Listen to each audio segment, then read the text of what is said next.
बीते 72 घंटों के अंदर जम्मू कश्मीर में 3 आतंकवादी हमले हो चुके हैं। आरआर से लेकर के और श्रद्धालुओं की बस को निशाना बनाया गया है। रियासी से लेकर कठुआ पर हमला हो चुका है। ऐसे में एक सवाल ये उठता है कि अगर एक साथ भारत के कई इलाकों में आतंकवादी हमला होता है तो क्या होगा? क्या एनएसजी के ब्लैक कैट कमांडो सभी आतंकी ऑपरेशंस को न्यूट्रलाइज करने के लिए समय पर पहुंच सकते हैं? ये सवाल इसलिए और ज़्यादा वाजिब हो जाता है क्योंकि लगभग 450 ब्लैक कैट कमांडो तो फिलहाल वीवीआईपी की सुरक्षा में हैं।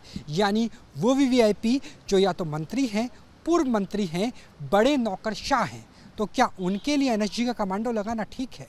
गृह मंत्रालय की एक विशेष कमेटी अब इसी बात पर विचार कर रही है कि क्या एनएसजी और आईटीबीपी के कमांडोज को वीवीआईपी यानी गणमान्य व्यक्तियों के लिए सुरक्षा में लगाया जा सकता है, क्योंकि 80 के दशक में जब पंजाब से लेकर जम्मू कश्मीर तक आतंकवाद का प्रकोप अपने चरम पर था, तब एनएसजी का गठन तो इस लिहाज से हुआ था ताकि आतंकी गतिविधियों पर लगाम लगाई जा सके।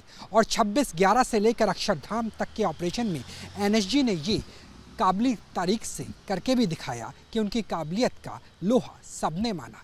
ऐसे में अगर उन कमांडोज को अब वीवीआईपी की सुरक्षा में लगाया जाएगा तो अगर कई जगह एक साथ आतंकी ऑपरेशंस को अंजाम देना हुआ, आतंक निरोधक ऑपरेशंस को अंजाम देना हुआ, तो स्थिति कैसे होगी?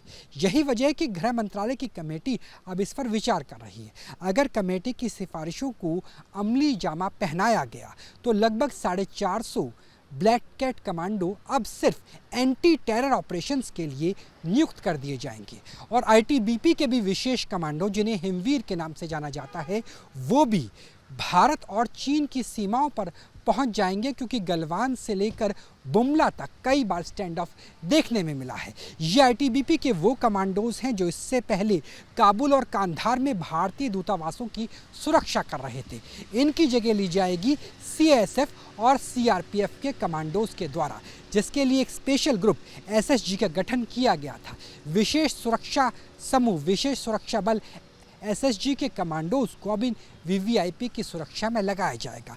मंथन तो इस बात पर भी होगा कि वाकई इनमें से सभी वीवीआईपीज को, जिन्हें 2024 से पहले सुरक्षा दी जा रही थी, क्या उनकी सुरक्षा का दोबारा से निरीक्षण होना चाहिए, पुनर्विचार होना चाहिए। जिसे सुरक्षा की ज़रूरत है उसे दी जाए, जिसे कम सुरक्षा की ज़रूरत है उसके लिए कटौती कर दी जाए। और यही वजह है कि इससे पहले मोदी सरकार में जिस तरीके का सुरक्षा कवच नज़र आता था प्रधानमंत्री के लिए, यानी एसपीजी का सुरक्षा कवच, वो हटा लिया गया था सोनिया गांधी से, राहुल गांधी से, और वही अब निरीक्षण दोबारा किया जा रहा है।